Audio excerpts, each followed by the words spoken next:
Today we're going to talk about our top 10 plant-based cookbooks, and I think I should probably go first. I might have one more than Yeah, you we might have top 9 actually. So top you, 9 you would have 6 with, and I have 4. top 9 plus. There you go. You've got a pretty good big one for your top one. So Okay. I'll start with my number 9. Which one is it down here? Let's see. I'm actually cheating a little bit. What you digging in there? Yeah, What you got there, I'm Ian? digging through the books. So I'm cheating a little bit, and I'm going to say the Happy Herbivore series. I think we don't have, there's a Happy Herbivore abroad that we don't have. Okay. I have it digitally, and I felt like it was a little bit of a rehash, maybe the weaker of the cookbooks. But this actually was our very first plant-based cookbook. This is a no oil cookbook. It is no raw onions or garlic cookbook. She uses garlic powder and onion powder mostly. Okay. Which makes it extremely simple to let your kids cook with this book. They don't have to cut little slimy things and slip exactly. or anything like that. Yeah, or Yep. or undercook big chunks of onion. Yeah, good call, good call. And so what, can I ask you, what made you go with this one first, oil-free and plant-based, both? You said that was your first plant-based book and it was kind of everything. Was there did this cookbook just attract you, or is there something else going on in your world, your life, that made you find this book? Good question. I think, it really was before we became vegan. It was before we sort of cut animal products out of our lives. We were eating a lot of dairy and a lot of, eggs once in a while. It wasn't, even fish maybe once in a while. And so, yeah, I saw this book. I don't remember what exactly. This is probably back in 2010. Okay. We got this book. I think it was 2010. And yeah, it just looked really interesting. Like, okay, oil free. Right. That seemed really revolutionary in 2010. Yes. Don't you deep fry everything, right? Yeah.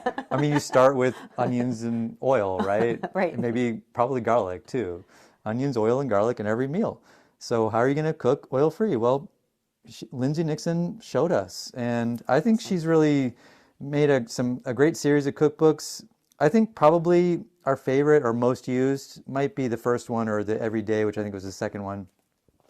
This Light and Lean is a pretty interesting book. It also has a kind of a heavy focus on calories.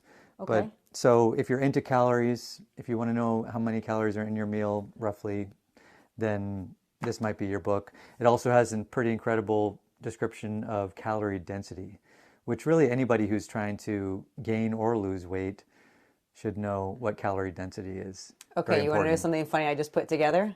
My mother-in-law talked about the Happy Herbivore. Wow. And I was like, what are you talking about? She did Weight Watchers. And I bet it was this one. And it got on the Weight Watchers kind of watch list or something like that, because it talked about calorie density. Isn't that awesome? Yeah, that is awesome.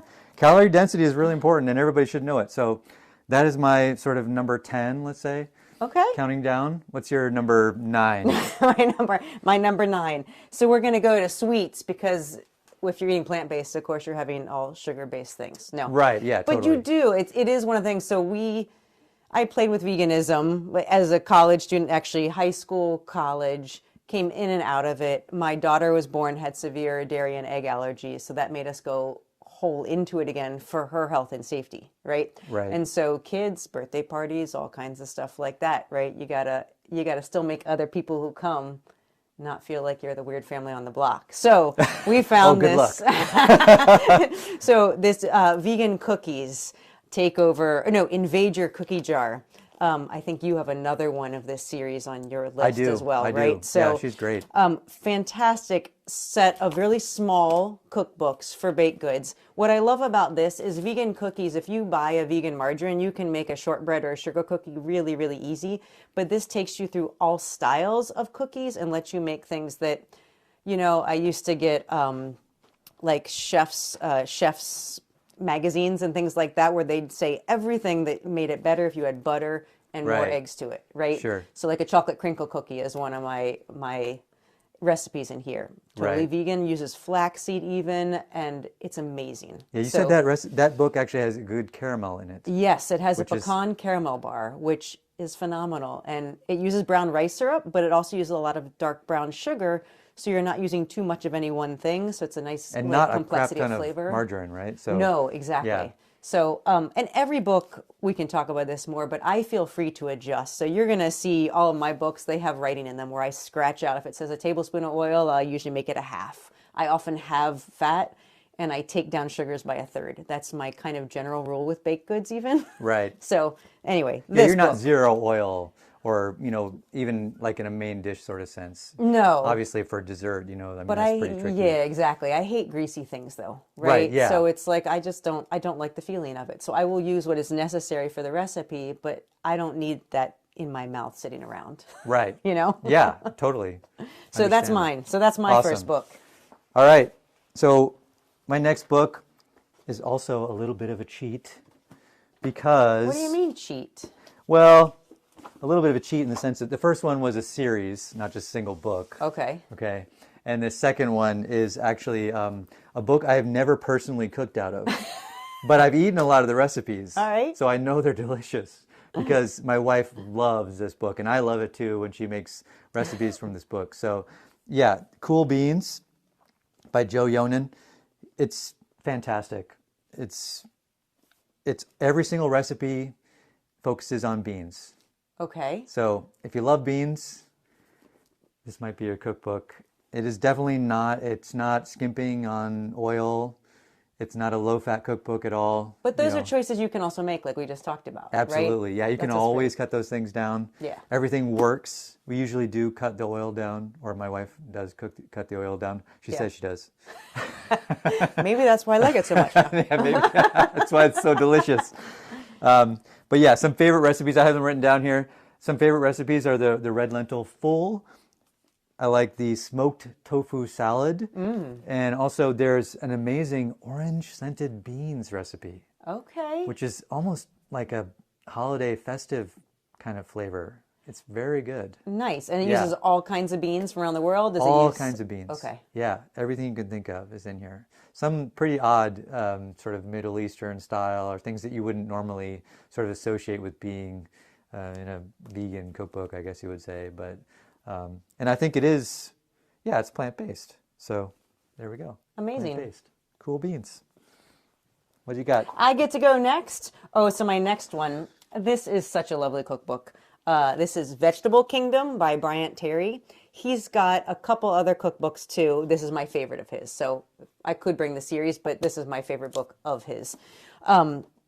He does a lot of Southern cooking and cooking from African countries, Jamaica, the Caribbean, and he makes them all vegan, right? So a lot of times you think of those recipes being heavy in oil or even lots of meats, and he really much believes in making your food healthier for your family and the planet both. And just because you have Southern cooking doesn't mean it has to be a heart attack every plate, right? So that's kind of really Right. what he's going for. And what's really nice about this book, he gives a little bit of his thought of why he did different recipes, and then he always attaches a song to listen to for each Whoa, a recipe. That playlist? reminds it. Yeah, so he has a playlist to it, right? He also does a great thing in the back. He's got a lot of different vinegars, seasonings, sauces that can go along, and even spice mixes. So for him, it's all there in one, and I really appreciate it. So I don't have to go. It's fine to go to like the Co-op or Penzies and get all your stuff, but if you want to make a homemade Burberry,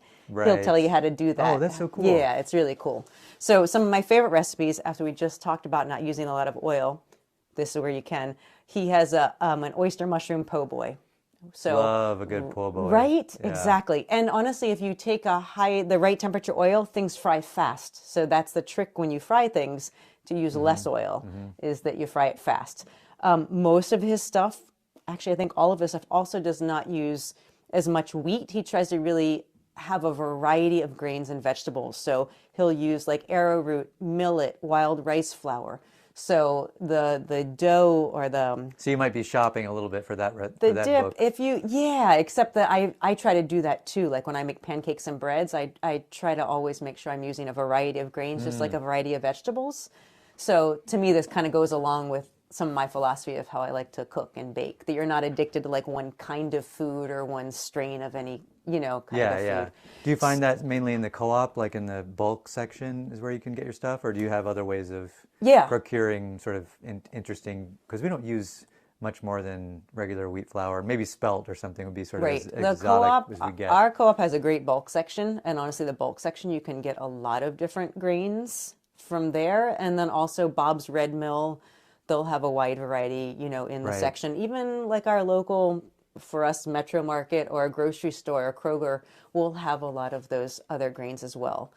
I mean, an The good interesting news or grain bad can news, really change the flavor, right? So, exactly. yeah, It can be even a just a little more little bit toasty or nutty, sometimes. right? Yeah. It is really amazing what you can do with that. So that one, what's really great about that oyster mushroom po' boy is I'll actually use another cookbook that's next on my list for half the parts of what you need. You have to have a baguette and you have to have mayonnaise. And I use my other cookbook I'm going to share later to make those things in the oyster mushroom po' boy. Nice. Now, I know there was another, because you mentioned the bacon. So he also does a king trumpet, a marinated and dried king trumpet mushroom. And it's a bacon flavor. It's sweet, it's smoky, it's so yummy. But It you said he takes a refuses to while. call it He's like, I don't bacon? like to call it bacon. And this is a funny thing among Yeah. vegans, right? So Yeah. often we'll have, right, like whatever meat, whatever chicken, Right. whatever cheese, soy milk, right? And people are like, but it's not that. We're using the meat and the dairy terms for it. I don't know. I don't think I have a strong opinion one way or the other. To me, if I tell you it's mushroom bacon, then you know what to expect out of it. You know that it's going to be smoky, sweet, and maybe a little bit crunchy, right? And so I find that really useful descriptor in that way. And I'm fine. Well, I'm an interesting individual because I've never had bacon. So for me, you'd have to say it's something like tofu bacon, and then I'd be like, oh, okay. Gotcha. But you still Yeah. know smoky sweet, right? Yeah, Yeah. for sure. But yeah, bacon would be something that I probably plan to never try. So, Yeah, there's really no reason because the tofu or the tempeh bacon, there's great tempeh bacons out there too, or this mushroom. There's no reason for the other stuff. It's Okay. not, there's really no reason, Ian. One last That's good recipe to in hear. this one is because I do have family in the South, so I think that's another reason I connect to this because it's a way for me to make things a little healthier or just a totally different take. There's a dirty cauliflower recipe. So anybody who knows dirty rice is originally the pieces and parts of a chicken that don't get cooked like when you fry chicken and stuff like that. It's Wow. the gizzards and stuff like that. You chop that up and you cook it with onions and garlic and rice, and that's dirty rice. Okay, I didn't know that. Yes. Never was a fan of it. Right? So I can't imagine why. So there's a dirty cauliflower, so it's kind of this mashup of flavors again.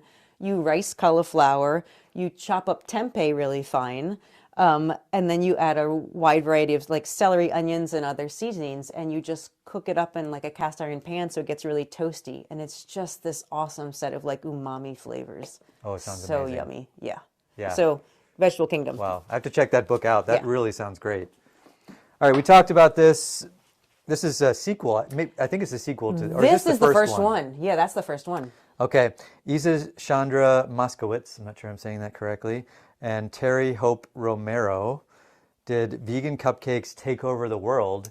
And wow, if you really are worried about somebody coming over, like say young children Yeah. to a birthday party, and That's you really it. don't want them to be like, what kind of cupcake is this? Because I mean, Happy Herbivore's got some good cupcakes, but they don't taste like store-bought cupcakes. Yeah. You know, kids go, what is this? You know, why does it not? Anyway, this tastes like most people expect. That's right. Light, fluffy, moist. I mean, we still do cut down the oil a little bit, and Yeah. I feel like we don't lose a whole lot. If we really do have somebody that we know is going to be fussy, we will make it the full fat version because she is absolutely right. Her recipe is correct for what most people expect. Yes. If you want to have people over. And the great thing about this book really is that it kind of has this sort of basic recipe that she just adds different ingredients to. So it's almost like one of those Pinterest books or something. Like Right. it's sort of like, here's an idea for what you can do with the basic recipe. And it's, just over and over again, the same thing. Yeah. But it works. It's a great base recipe. And she's got some really good ideas about how to make it really fun, cupcakey. And she does things with the frosting, right? If you want to Yeah. add frosting to make it a full, I think she has like a rose pistachio There you go. cupcake. Does that sound right? I can't remember Yeah, what there's the all frostings kinds of are. crazy Yeah. things in here. So good ideas, fun, easy for kids again. Kids can do this, no problem. It's not so technical. You can mess it up Yeah. a little bit, still delicious. My daughter's birthday cake forever was the marbled vanilla and chocolate combined, and we Yeah. made the chocolate ganache frosting, which used silken tofu. Right. How great was that? Exactly. Right? Fantastic book. By the way, we don't have any affiliation with any of these creators, these authors, these publishers. These are all just books that we've bought personally and enjoy a lot. Just a little disclaimer we could have done at the beginning, but I forgot. Doing it now. Here we go. Next. Next, okay. And yes, Miyoko Shinner. I think it's Shinner. Yes, the vegan pantry, homemade vegan pantry. When I got this book and I started making things out of it, I said, I want to make every single recipe in this book. It is That's just a rare book. Right, it is. Have I made everything yet? No. But everything I've tried, got it. I love Yeah. it. Like there's a barbecue sauce in there that is absolutely delicious. When I have a bunch of tomatoes in season, I can actually make ketchup from this recipe and then make the barbecue sauce out of that. Or you can buy ketchup and then add the seasonings and do other stuff. So you can Nice. do little shortcuts or do it full on. Her idea is you can have a ton of things in your house that come in bottles and all, but a lot of that stuff you could pretty easily make with a few things that come in bottles. And I love that idea, right? That's So if great. you have mustard seeds and vinegar and a couple other things, then you can make 4 other products instead of buying each of those products separate, right? I love that. Yeah. Yeah. So we should say also she's kind of famous, right? Yeah. So Miyoko Shinner, you might know Miyoko's butter, or I thought she made the best vegan butter. There were some Yes. issues with her company. I don't know what happened, but I don't know if she's really still affiliated with her company name, or even if that company still exists, because the butter seems to be disappearing off the stores. But anyway, that's the same Miyoko. Yeah. Because you've seen Miyoko's brand. Yes, in the store. butter and some cheeses, I think, too, right? Yeah. So, and actually cheese is one of the things I love making in here. So her cheese, she teaches you how to make a Rejuvelac, which I know you knew how to make. You grew up knowing that. I Yeah. didn't know Rejuvelac, right? But you ferment wheat berries. We were kind of hippie a little bit. You drank that, right? Yeah. Ooh, we drank okay, it. it's just something that goes inside. But her vegan cheeses are actually fermented. So that's one of the things I really love, because one of the things people tout about dairy cheese is that it's a fermented product, and fermented products are good for you. So, okay, we can remove the dairy and still do a fermented product. So Right. you use Rejuvelac and you use miso in it, and then you use those things with cashews. Her cheeses are cashew based, no added oil. The cashew is the fat, right? And you add some nutritional yeast, that. blend it, and then you let it ferment for a couple days, and then you cook it on the stove top. So you can make it so that you could slice it, make grilled cheese. Also, if you add water to it, it completely melts. So if you want to make vegan nachos and stuff like that, awesome, awesome pantry item. I've made soy milk from her cookbook as well. And then when you make soy milk, you have this leftover soy product. Right. You can use that, and she has a great golden nugget or fake buffalo wings that you use with wheat gluten and that soy product. They are Yeah. absolutely delicious. Using the leavings from some other thing. Love that's that. fantastic. Right? Yeah, Exactly. So, perfect. yeah, anywhere from bread to cake mixes, like a starter cake mix that you can use, to all your condiments, cheeses, yogurts. She has it all. So I would highly recommend this. If you are a person who really does like to cook from scratch, if you like to, Right. this might not be if you like to buy those things and then make your bigger dish. So Right. I like to start from the very beginning, even picking things out of the garden and going. So that's my one disclaimer about it. So Yeah. cool. Yeah. Love it. All right, what are we down to here? I think we're on number 3. You're on. Yeah, you have 2 more and I have 1 more. All right, yeah. So one of my favorite books that came out in the last few years, well, it's been a while now actually when I think about it, The Buddhist Chef, Jean-Philippe Cyr, I think it's Cyr, C-Y-R, and he started a YouTube channel, as I recall, and also was on Facebook and other kinds of, and he was just standing in his kitchen making recipes, being kind of funny. Yeah. Here's the guy, if you've seen him on... Seems happy enough. Yeah, he's a French-Canadian guy who apparently has a real chef degree of some kind, so he's the real deal. So he's not skimping on any fats or anything. He definitely wants, if he's making a vegan version of, some kind of fry, he's not going to pull any of the fat out of it or whatever for health reasons. He's definitely... So we do modify some recipes. I think mostly I've used his recipes as a base to kind of make my own flavors. Gotcha. Talking about tofu bacon. Yeah. My tofu bacon, which my kids love, by the way. So All right, tell us about it. Tell us about it. And you said They're your growing up tofu now. bacon, so you yeah, riffed so off we've of definitely somebody. made it our own Okay. by now. But the base was his From tofu there. bacon recipe Okay. for sure. Yeah, tofu bacon. What else does he have here? Let me just remind myself. Oh, right, the peanut sauce tofu. I've made that recipe 1,000 times, and again, I just make it my own way. You can. I love recipes that basically you can just add all the veggies Yeah. you've got. Right? Yep. Oh, I like the taste of this veggie. I'll put it in there. Why not? Yes. So the peanut sauce tofu basically gives you this sauce that they can just bring tofu and veggies together in a wonderful way. Yeah. We usually make it over basmati rice, and it's just an easy 20-minute dinner that's always a winner. Yeah. And then the other thing is we don't make as often, but a really nice eggplant lasagna with a tofu Ooh. bolognese. And it's one of those huge lasagna recipes that you'll have in your fridge for a couple of days, but Yes. happily Right. eat it every day for lunch as leftovers. So he's just great. I don't know if he's still doing social media stuff, but I assume this book is still available to purchase if you go to either, I assume he has a website. You could probably find it on Amazon, I would assume. So And you check mentioned it out. you mentioned tofu things. Does he use tofu a lot? He does Okay. use it, but not a lot. Okay. He definitely has sort of here and there recipes for tofu rather than, I mean, some people it seems like they use a lot of tofu. Right. I personally use a lot of tofu. We probably go through 5 or 6 pounds of tofu a week, easy. Nice. Maybe Okay. more, maybe more. I mean, And bake it, saute it, do all of everything. everything. Okay. Yeah. I mean, as soon as I turn it into tofu bacon, 3 pounds of tofu is There's just 3 pounds, gone. right? In less than 24 hours, it just won't hang out. It's Okay. a sandwich. It's on top of, with other veggies, everything. Mine So, wouldn't make it that far. It would just be this. just gone. Yeah. There'd be no making it Just to the gone. bread. You got to make 6 pounds at a Chips. time. Right. There you go.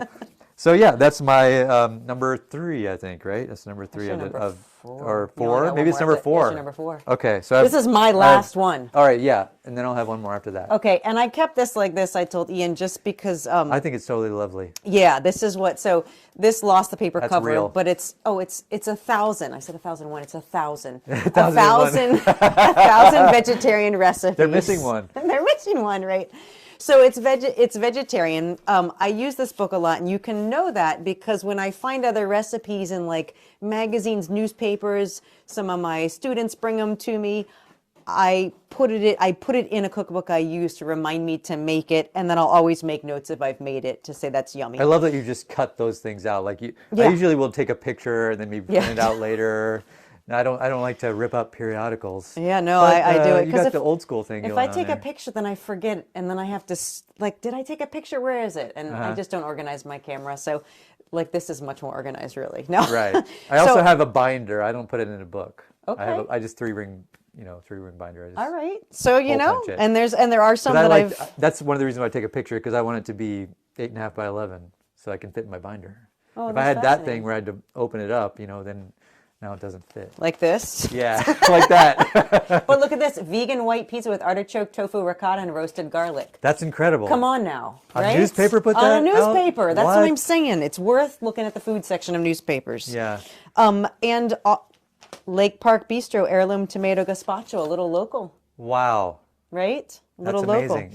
And then the other thing, actually, as you said that too, because these are vegan, but sometimes I'll see a recipe and it's not vegan, but I know enough how to make it vegan. And I like the idea of the recipe, whether the spice combination, the vegetable combination, whatever grain they use with something.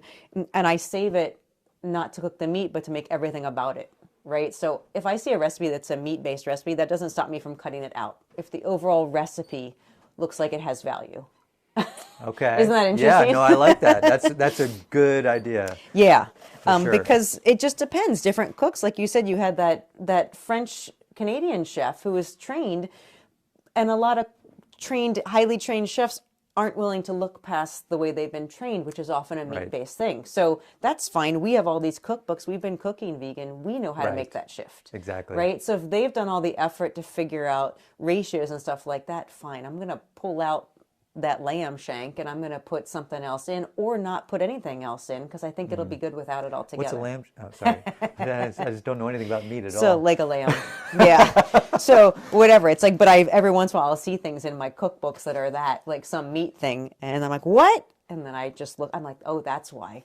That was a really cool use of Yeah. whatever, right? Yeah. Whatever set of herbs. I guess I've done that from time to time. It happens Yeah. too. Yeah. But What are your favorite recipes from this So- mega tome? this cookbook, right? So it was given to me by my sister-in-law, and it's just awesome because one, you were saying the no oil. Everything in this book is super low fat. She tries to cook with a teaspoon or less of oil. So that is her thing. You really Wow. don't need a lot of oil. There's Yeah. soups and things like that after I made them, I realized I never put a drop of oil in. And we're so used to putting oil in to saute your vegetables at Right. first. And so she just changes order of things. So if you're using onions and garlic, there's a little bit of broth that goes with them. And you actually just cook them in that first. And then you add everything else, right? Nice. So Yeah. everything's low fat. And then she kind of takes you around the world. So she's lived in multiple continents, and so she has some experience from that. And so she'll talk about like, oh, I was at a local Burmese restaurant and was pleasantly surprised to find these things. And then she'd go on a little hunt for different Burmese food and find things. And then she adds sections in her cookbook from around the world. So it's a nice way to do spice combinations that I don't always think of, right? Right. Like jerk combinations, Burmese food, some of the curries, like Indian curries I'm familiar with, but when I get to other curries, I don't always think of the combination that these curries have. So I really love somebody to spell it out and tell me to put cloves with smoked paprika with whatever and find yeah, something awesome, right? definitely. So she has an Indonesian vegetable stew that is really lovely that uses coconut milk and a smoked paprika sambal. So in Indonesian food, you make a sambal, which is a spice paste. Yeah. So you grind up the onions, garlic, and all the spices first. And so it's like a mush. And then you let that slowly cook in the pan. Then you add the vegetables and cook them super fast. So Nice. coconut milk, peanut butter, all those delicious things that we Yeah. know make something Yeah. tasty. She also has some biscuits in here that are great. So I make my own sourdough bread, and she has a way to use sourdough discard and make biscuits, and you can add herbs to it. So her recipes, I feel free to combine and mix. So she has an herbed peppered biscuit and a sourdough biscuit. They're all the same biscuit for me now, but it's really easy to do. And I just make notes in my cookbook about that kind of thing too.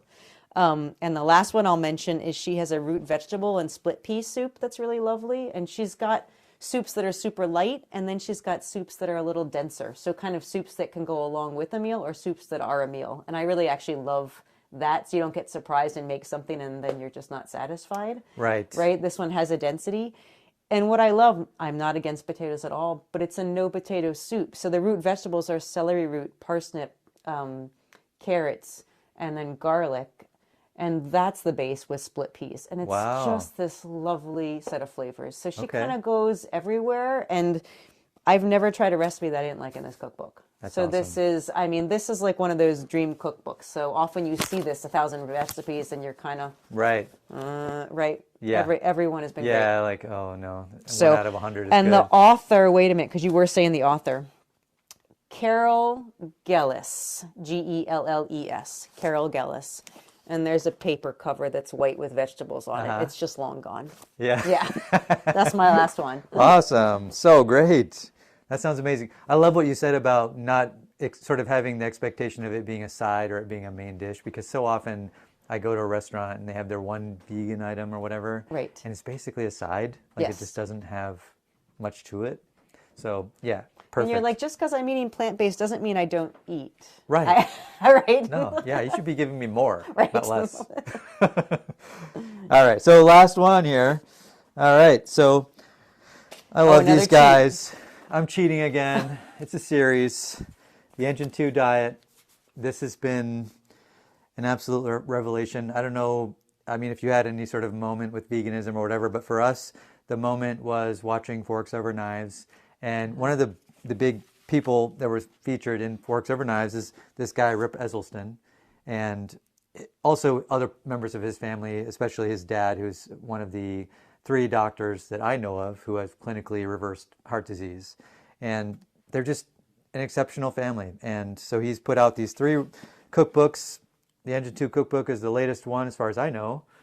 And the second one was called My Beef with Meat, which I guess was slightly controversial for some people. He might have changed the title. Okay. I don't know, but this is the first edition. Because the people felt like he was actually attacking meat as Yeah. opposed to just offering vegan recipes. Right. Yeah, okay. Yeah, we're just going to be positive. We're Yeah. not going to be negative. Gotcha. My beef, it sounds like you have a My problem love with affair meat. with vegetables. That's what it can be. My love affair with vegetables. I love it. I love it. Oh, it should have been called Rip. You missed out. Why didn't you Rip! call Right. it My Love Affair with Vegetables? So all of him got started with trying to reverse cardiovascular disease. Is that how he got into veganism and plant-based? I can't remember Okay. his story. He definitely has shared it. He was an Olympic swimmer. His dad was an Olympic rower. Okay. And his dad is Caldwell Esselstyn, is kind of like T. Colin Campbell, one of these sort of, and Dr. Dean Ornish and stuff, these sort of, Dr. McDougall, these sort of guys who back in the 80s or 90s usually sort of figured out that, oh my God, meat isn't the amazing miracle food that we thought it was. Right. We need to study this. And Caldwell Esselstyn is a Cleveland Clinic doctor, or during his career, I don't think he's still there, but he put people on basically what I would call almost like a tasteless diet. There was like no salt, no oil, very, very, very strict plant-based diet. But these are people who were having quadruple bypasses and still having heart problems. Okay. And so they were like, survival or this. And they said, okay, we'll do the diet. Because that's about how much it takes to get people to change radically like that, Right. change their taste buds. Yes. And it takes months, usually to change the taste buds and once you start having those feelings, I think those healthy feelings, maybe it gets easier. Yeah. But it's never easy because of all these, Kind of high addictive calorie qualities. density is addictive and tasty. I mean, it's exactly what we're programmed to want. So anyway, to make a long story short, he put out these 3 cookbooks, and every one of them is a great read. So he's got usually stories about people that he's helped, with dietary stuff, and there's science in there, but it's not overwhelming. Okay. And this last one especially was incredible for the number of sauces. There had to be Okay. a couple dozen sauces, and they were all really interesting, really easy to make, very flavorful, no oil. This whole series, 0 oil. Oh, So, wow. yeah. So just like the Herbivore, the Happy Herbivore. These Yeah. are no oil. Okay. Yep, these are no oil cookbooks. And obviously you could add a little bit of oil if you feel like you want to add a little bit of oil. If you Right. feel like you need some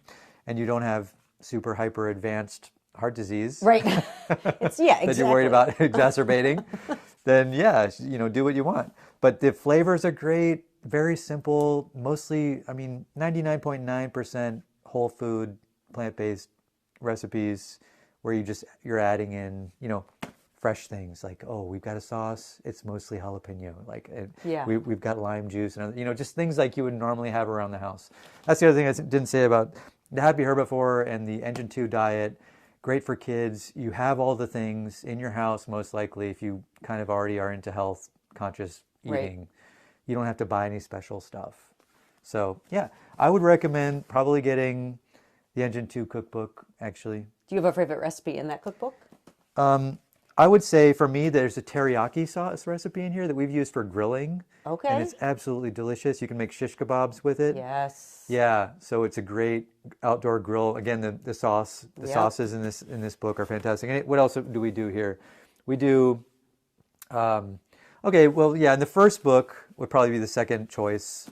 And it has spelt blueberry pancakes that are fantastic. Okay. Yeah, the spelt just adds this nuttiness. Now, we do have to go kind of specially buy spelt. We don't normally buy spelt.